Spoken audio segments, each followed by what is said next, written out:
اس مبارک مہینے میں صرف دوست اللہ سے تعلق ہے. اسی لیے میں اپنے نوجوان دوستوں سے کہا کرتا ہوں کہ جب تک حدیث شریف میں آیا ہے کہ جب تک کہ مشغول نہیں ہو شراب وقت سے کام لے لو.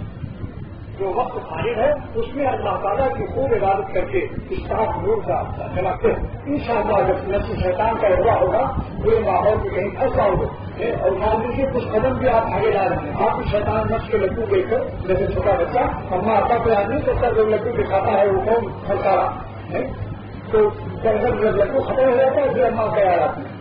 ایسی گناہ کی لذت جب ختم آتی ہے پھر آپ تیار آتے ہیں. ارے اللہ میں ہم کو تو بڑی غلطی ہو گئی.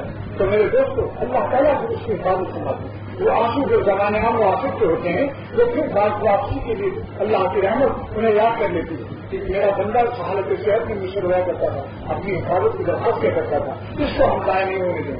اس لیے میں یہ کہتا ہوں کہ جب گناہ کی حالت نہ ہو, تقویٰ کی حالت ہو, عافیت کی حالت ہو, جس وقت میں آپ سے کوئی گناہ نہیں ہوا اس وقت میں اللہ تعالیٰ سے دعا کیا کرو کیا خدا اپنی حفاظت ہمارے لیے مقدر بنا دیجیے تاکہ اللہ کو اصلاح نفس مان لیا کرو سجا.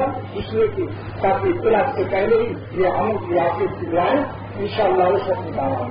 تو رمضان شریف کے مہینے میں تلاوت کی کثرت اور لا الہ الا اللہ کی کثرت اور ماں باپ کا بھی بہت ادب کسی تنظیم نہ ہونے کا سمجھو. ماں باپ کا ادب, بڑوں کا ادب, اساتذہ کا ادب اور رہنے والوں سے بھی کسی مخلوق کے ساتھ بھلا سکھار نہ ہو.